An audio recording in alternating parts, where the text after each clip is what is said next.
આ તરફ અંબાલાલ પટેલે પણ કહ્યું કે હવે ચોમાસાના આગમનની તૈયારી છે। 3 દિવસમાં દક્ષિણમાં પડશે સારો વરસાદ। 26 જૂન સુધી રાજ્યભરમાં જામશે ચોમાસું। ચોમાસા અંગે અંબાલાલ પટેલની મોટી આગાહી। લાંબી રાહ જોડાવ્યા બાદ હવે ચોમાસાની પધરામણી થવાની છે। મુંબઈ નજીક ચોમાસું પહોંચી ચૂક્યું છે અને હવે દક્ષિણ ગુજરાતમાં ચોમાસાની રાહ છે। ત્યારે આગામી દિવસોમાં ચોમાસાના વરસાદ અંગે હવામાન નિષ્ણાંત અંબાલાલ પટેલે આગાહી કરી છે। અંબાલાલે જણાવ્યું છે કે 26 જૂન સુધી રાજ્યમાં ચોમાસું જમાવટ કરશે। વરસાદની જે રાહ જોવામાં આવેલા હતા તે હવે રાહ ધીરે ધીરે પૂરી થશે। આગામી દક્ષિણ સૌરાષ્ટ્રના ભાગમાં 3 ઘડી અથવા તો 3 દિવસમાં સારો વરસાદ આવવાની શક્યતા રહેશે। આ ઉપરાંત દક્ષિણ ગુજરાતના ભાગોમાં પણ સારો વરસાદ આવવાની શક્યતા રહેશે। હવે તારીખ 23 જૂનથી 26 જૂન સુધીમાં ચોમાસાનો વરસાદ ઘણા ભાગોમાં આવવાની શક્યતા રહેશે। 29 જૂનથી 7 જુલાઈ દરમિયાન અનરાધાર વરસાદની અંબાલાલે આગાહી કરી છે। 28 અને 29 જૂને મધ્ય ગુજરાતમાં અને દક્ષિણ ગુજરાતમાં 7 થી 8 ઇંચ વરસાદ પડી શકે છે। મધ્ય ગુજરાતમાં આણંદ, વડોદરા, ભરૂચ ઉપરાંત અમદાવાદ, ગાંધીનગરમાં ભારે વરસાદની આગાહી છે। સુરત, દક્ષિણ ગુજરાતના ભાગમાં ભારે વરસાદ થવાની શક્યતા રહે। આવકના વરસાદના કેટલાક ભાગમાં તો પૂર આવે તેવો વરસાદ થવાની શક્યતા રહે। મુંબઈમાં પણ ભારે વરસાદ થવાની શક્યતા રહે। જૂનાગઢના ભાગોમાં પણ ક્યાંક અતિ ભારે વરસાદ થવાની શક્યતા રહે। ડેડિયાપાડાના એમએલએ ચેતર વસાવાને 7 વર્ષની સજા। ચેતર વસાવા હાઈકોર્ટમાં કરી શકે છે અરજી। નર્મદાના રાજકારણમાં ત્યારે ખળભળાટ મચી ગયો જ્યારે ડેડિયાપાડાના ધારાસભ્ય ચેતર વસાવા અને પત્નીને 7 વર્ષની કેદની સજા ફટકારાઈ।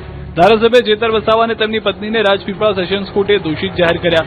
આપના ચેતર વસાવાએ ફોરેસ્ટના કર્મચારી પર હુમલા કેસમાં સજા સંભળાવવામાં આવી। આ કેસમાં સેશન્સ કોર્ટે ચેતર વસાવા, પત્ની શકુંતલા સહિત 9 આરોપીઓને દોષિત જાહેર કર્યા। રાજપીપળા સેશન્સ કોર્ટે તમામ 9 આરોપીઓને 7 વર્ષની કેદ ફટકારી। રાજપીપળા ખાતેની એડિશનલ સેશન્સ કોર્ટે ડેડિયાપાડા ધારાસભ્ય ચેતર વસાવાને તમામ 9 આરોપીઓને 7 વર્ષની સજા ફટકારી।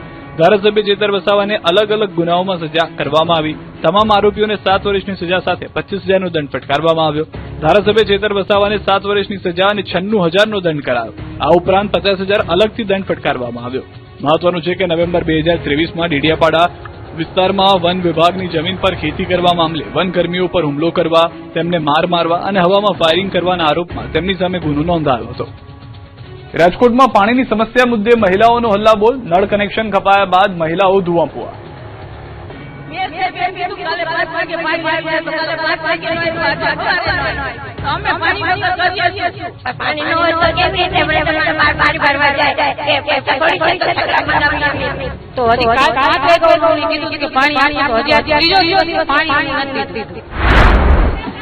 રાજકોટના ભગતસિંહ સોસાયટી વિસ્તારમાં પાણી કાપને મુદ્દે મહિલાઓએ સ્થાનિક તંત્ર સામે મોરચો માંડ્યો અને ભારે હલ્લાબોલ કર્યો।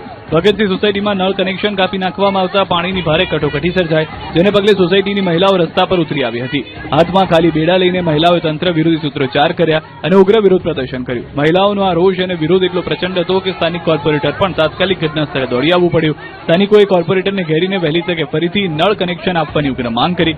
આખરે મામલો બીચકે તે પહેલા જ કોર્પોરેટરોએ 1 કલાકમાં નળ કનેક્શન ફરીથી જોડી આપવાની ખાતરી આપતા મહિલાઓનો ગુસ્સો શાંત પડ્યો હતો। 10 સાવજે રસ્તો રોક્યો। ગીર નેશનલ પાર્કમાં વેકેશનમાં અંતિમ દિવસે રોમાંચક દ્રશ્યો। ગીર અભયારણ્ય આગામી 4 મહિના માટે પ્રવાસીઓ માટે સત્તાવાર રીતે બંધ કરવામાં આવ્યું છે। દર વર્ષની જેમ આ વર્ષે પણ ચોમાસાની ઋતુને ધ્યાનમાં રાખીને વન વિભાગ દ્વારા આ નિર્ણય લેવાયો છે। આ 4 મહિના દરમિયાન વન્યજીવોનો સંવર્ધન કાળ એટલે કે મેટિંગ પીરિયડ હોય છે, સાથે ચોમાસામાં પ્રવાસીઓની સુરક્ષા પણ એટલી જ મહત્વની બની જાય છે। આ જ કારણોસર ગીર સહિત રાજ્યના તમામ જંગલ સફારી પાર્ક 4 માસ માટે બંધ રહેશે। જો કે આ વર્ષે વરસાદ મોડો પડવાને કારણે ગીર પાર્ક તેના નિયત સમય કરતા 1 અઠવાડિયું મોડો બંધ કરવામાં આવ્યો છે। જંગલ બંધ થવાના અંતિમ દિવસે દેશ વિદેશથી આવેલા પ્રવાસીઓને દુર્લભ દ્રશ્યો દેખાયા। સફારીના અંતિમ કલાકોમાં કેટલાક રૂટ પર 3 સિંહણ અને 6 જેટલા સિંહોનો શાહી અંદાજ જોવા મળ્યો। આ વનરાજ સિંહોએ સફારીનો રસ્તો રોકી લેતા પ્રવાસીઓ રોમાંચિત થઈ ઉઠ્યા અને કેમેરામાં અનોખા દ્રશ્યો કેદ કર્યા। સોશિયલ મીડિયામાં સિંહ પરિવારનો ભાગ્યે જ જોવા મળતો નજારો સિંહ પ્રેમીઓમાં આકર્ષણનું કેન્દ્ર બની રહ્યો છે। ક્યાંક દીપડો દેખાયો તો ક્યાંક મગર આવી ચડ્યો। જૂનાગઢમાં કુવામાં સિંહ બાળ ખાબક્યું। જૂનાગઢ વાળંદ સોસાયટી વિસ્તારમાં ખુલ્લા કુવામાં સિંહબાળ ખાબકવાની ઘટના સામે આવી, જેની જાણ વન વિભાગને થતાં જ તેમનો સ્ટાફ તાત્કાલિક ઘટના સ્થળે દોડી આવ્યો અને લગભગ 1 કલાકની ભારે જહેમત બાદ સિંહબાળનું સુરક્ષિત રેસ્ક્યુ કર્યું। સમયસર રેસ્ક્યુ કરાયેલા સિંહબાળને પ્રાથમિક તબીબી તપાસ માટે ખસેડવામાં આવ્યું। બીબી પ્રક્રિયા પૂર્ણ થયા બાદ ટૂંક સમયમાં જ જંગલમાં તેની માતા સાથે તેનું પુનર્મિલન કરાવવામાં આવશે। આ તરફ જામનગરના મોખાણા ગામે મોડી રાત્રે દીપડો દેખાયો. સ્થાનિકોએ તાત્કાલિક વન વિભાગને જાણ કરતા ફોરેસ્ટ વિભાગની ટીમ ઘટના સ્થળે પહોંચી અને દીપડાની શોધખોળ શરૂ કરી. દીપડો રણજીત સાગર તરફના રસ્તે બાવળની જાળીઓ અને આસપાસના ગ્રામ્ય વિસ્તારો તરફ ભાગી ગયો. બીજી તરફ દીપડાના પગના નિશાન મળી આવતા ગ્રામજનોમાં ફફડાટ ફેલાયો હતો. વેરાવળ તાલુકાના બાદલપરા ગામમાં મગર ચડી આવતા ગામ લોકોમાં ભયનો માહોલ સર્જાયો. અંદાજે 8-10 ફૂટ લાંબો મગર ગામના મુખ્ય માર્ગ પરથી પસાર થઈ વોલીબોલના મેદાન સુધી પહોંચી ગયો. આમાં અચાનક મગર દેખાતા સ્થાનિક લોકોમાં દોડધામ મચી ગઈ. તો ઘટના સ્થળે મોટી સંખ્યામાં લોકો એકત્રિત થઈ ગયા. મહત્વ છે કે સ્થાનિકોએ મગરની લટારના દ્રશ્યો પોતાના મોબાઈલ કેમેરામાં કેદ કર્યા, જેના વિડીયો સોશિયલ મીડિયામાં પણ વાયરલ થઈ રહ્યા છે. અરવલ્લીના ભિલોડામાં તાલુકા પંચાયતની સામાન્ય સભામાં હોબાળો. ભિલોડા તાલુકા પંચાયતની સામાન્ય સભામાં આજે જોરદાર હોબાળો થયો. પંચાયતમાં કોંગ્રેસ શાસિત સત્તા હોવા છતાં કારોબારી અધ્યક્ષની ચૂંટણીમાં ભાજપના ઉમેદવાર વિજેતા બનતા રાજકીય ગરમાવો આવી ગયો. સભા દરમિયાન એક અજીબોગરીબ સ્થિતિ સર્જાઈ, જ્યારે કોંગ્રેસના સદસ્યો સામે પક્ષો એટલે કે ભાજપના ઉમેદવારોની તરફેણમાં પોતાના હાથ ઊંચા કરી દીધા. કોંગ્રેસના સદસ્યો દ્વારા વિપક્ષના ઉમેદવારોને વોટ મળી જતા જ હોબાળો મચી ગયો. જોકે ગંભીર ભૂલ બાદ કોંગ્રેસ પક્ષ બચાવ મુદ્રામાં આવી ગયો. કોંગ્રેસના સદસ્યોએ આક્ષેપ કર્યો છે કે સભાખંડમાં સ્પીકર બરાબર ન હોવાને કારણે અવાજ સંભળાયો ન હતો, જેના લીધે આ ભૂલ થઈ ગઈ છે. આ છબરડા બાદ કોંગ્રેસના 13 જેટલા તાલુકા સદસ્યોએ તાત્કાલિક સામાન્ય સભા મોકૂફ રાખવાની માંગ કરી છે. સદસ્યોએ બહુમતી સાથે તાલુકા વિકાસ અધિકારીને લિખિતમાં રજૂઆત કરી આખી પ્રક્રિયા રોકવા દબાણ કર્યું છે.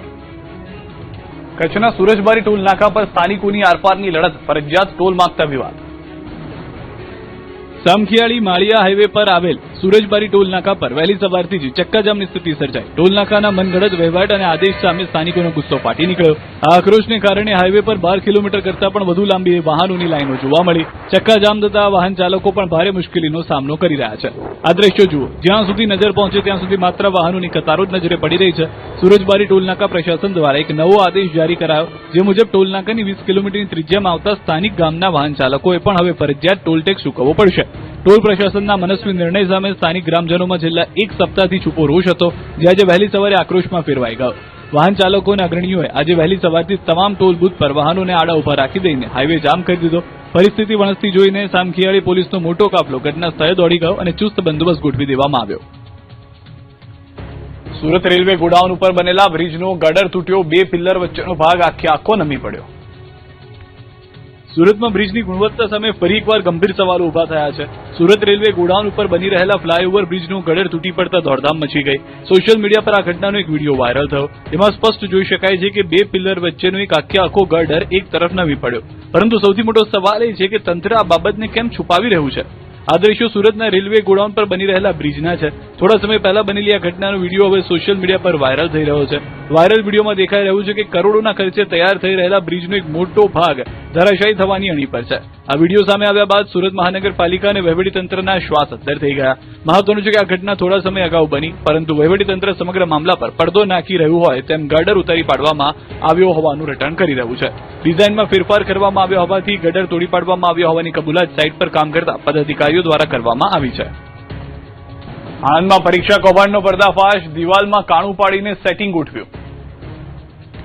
શિક્ષણ જગતને શર્મસાર કરતી અને વિદેશ જવા ઈચ્છતા વિદ્યાર્થીઓની આંખ ઉગાડતી એક મોટી ઘટના આણંદમાંથી સામે આવી. આંતરરાષ્ટ્રીય સ્તરની ટોફેલ પરીક્ષામાં મોટા પાયે ચાલતા હાઈટેક ચોરીના રેકેટનો આણંદ સાયબર ક્રાઇમ પોલીસે પર્દાફાશ કર્યો. અમદાવાદની ટોળકીએ આણંદની જાણીતી કોલેજમાં દિવાલમાં કાણું પાડીને એવું સેટિંગ ગોઠવ્યું હતું કે જાણીને પોલીસ પણ ચોંકી ગઈ. તપાસમાં સામે આવ્યું છે કે અમદાવાદના 3 શખ્સોએ મળીને આણંદમાં આખું નેટવર્ક ઉભું કર્યું. આ માટે લિંક હોરિઝોન નામની કંપની દ્વારા આણંદ આર્ટ્સ કોલેજ સાથે એમઓયુ કરીને બિલ્ડિંગનો ઉપયોગ પરીક્ષા સેન્ટર તરીકે કરવામાં આવતો હતો. આણંદ આર્ટ્સ કોલેજના પરીક્ષા ખંડની દિવાલમાં છુપી રીતે કાણું પાડવામાં આવ્યું હતું. ડમી ઉમેદવારોની મદદથી HDMI કેબલ કનેક્ટ કરી આખી સ્ક્રીન બહાર શેર કરાતી હતી. પરીક્ષા આપનાર ઉમેદવારની કમ્પ્યુટર સ્ક્રીન બહાર બેઠેલા માસ્ટરમાઇન્ડ સુધી પહોંચતી અને ત્યાંથી જ તમામ જવાબો ઓનલાઈન સોલ્વ કરી દેવાતા હતા. હાઈટેક કૌભાંડ સામે આવ્યા બાદ આણંદ સાયબર ક્રાઇમ પોલીસે 3 મુખ્ય આરોપીઓ સામે ગુનો નોંધી કાયદેસરની